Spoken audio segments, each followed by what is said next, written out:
I do want to ask the Postmaster General a couple of questions. First of all, I'd like to commend him for his efforts to find solvency in the United States Postal Service. Want to be an ally and working with him to do so.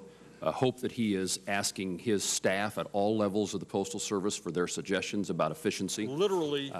Many times I think the best and brightest ideas come from the people who will work at the Postal Service for their suggestions about how to improve the bottom line. 3,700 post offices is certainly something that caught my attention. 134 of them are in Kansas, and I don't want to be overly provincial here, but I always want to make certain that rural America does not get forgotten in decisions that are made in our nation's capital. My concern, among others, is that while there are lots of community meetings going on, and I have Senate staff at almost every one of those 134 meetings in our community, I'm still unclear as to what the criteria. My experience in these community meetings is the Postal Service comes in, explains the plan, in many instances kind of encourages the audience to contact their congressional delegation to encourage us to vote for some of the things that you have outlined in your proposal today, particularly related as to the refunding of the unemployment, or the insurance and health benefits. Not that I mind that, but what I would love to know is if there are things that community members can say, evidence that can be garnered, facts that can be told, that would then alter the decision made by the Postal Service as to whether or not this particular community's post office is going to continue to be in existence. And my impression in visiting with many people who have attended those meetings is, almost without exception, the Postal Service has already made up their mind. They're going through the motions.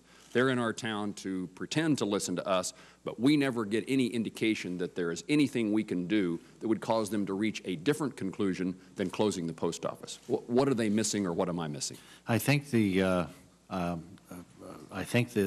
key thing is to make sure that our people understand exactly what the community would face with change. I think that when you look at what we've got proposed, we're looking, our criteria is offices that have less than 2 hours of work on a daily basis. And generally it's under $20,000 in revenue. One of the things that we've got to keep our eye out and make sure that we don't do is make access impossible for people in states like Kansas, because you don't want to have 2 or 3 post offices within a certain area that get changed to become a village post office or get consolidated, and then have people having to drive, say, 20 or 30 miles to get postal services. So that's a key thing. I think your constituents need to make sure that whatever we are proposing is reasonable for them, and reasonable meaning, you know, a couple miles, 3 or 4 or 5 miles drive to a post office. We don't, you know, we take universal service very, very seriously, and want to make sure that we're not shutting our customers off.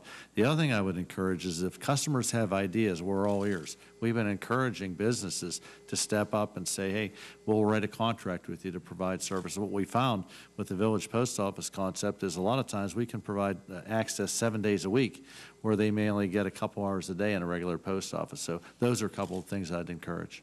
Well, if there is written criteria, a checklist that when your postal employees come back from the community meeting, that this community met this criteria but not this criteria, I'd love to see what that criteria is, so that there is an opportunity for the communities to make the case that matters to the Postal Service. And as you and I visited before this hearing started, I'm an ally of yours in finding that win-win combination in which there's a village post office sharing space and personnel. Sure. With a community grocery store or drugstore, pharmacy. Those things matter a lot to the community. I wrote you a letter, Postmaster General, on August the 10th. You have responded, and I thank you for that. But one of the things that I wanted to again raise that I didn't understand or didn't see the answer to is the United States Code provision that says the Postal Service shall provide maximum degree of effective and regular postal service to rural areas, communities, and small towns where post offices are not self-sustaining. No post office shall be closed solely for operating at a deficit, it being the specific intent of Congress that effective postal service be ensured to residents at both urban and rural communities.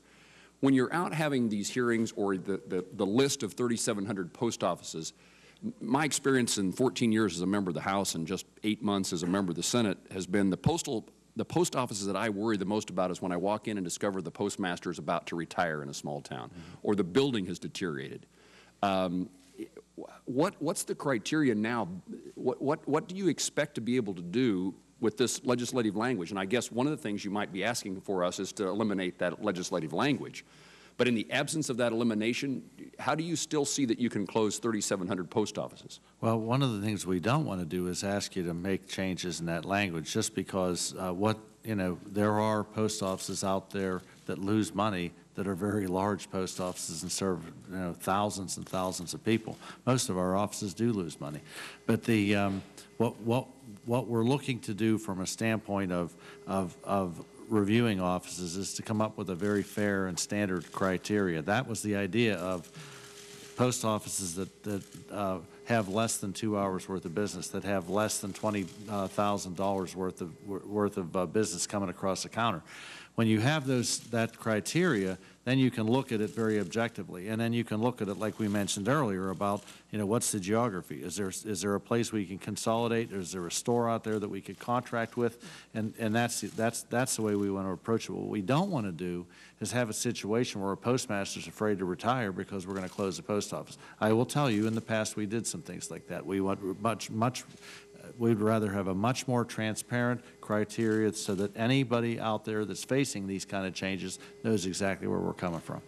I just came from, I'll conclude, Mr. Chairman, I just came, as I said, from a Homeland Security Appropriations Subcommittee where we're worrying about the relief of people who are suffering from disaster. Redding, Kansas is a town that was struck by a tornado, never on your list of 3,700. Now that the building was damaged, they're now having a community meeting. This, to me, is the wrong kind of message to tell a town that's trying to figure out how it recovers from significant damage in a tornado, that now, because we suffered this natural disaster, the Postal Service is now contemplating closing our post office. I'd appreciate you taking a look Absolutely. at that. Absolutely. I'll look into that right away. Thank you. Thank you, sir. Thank you, Chairman.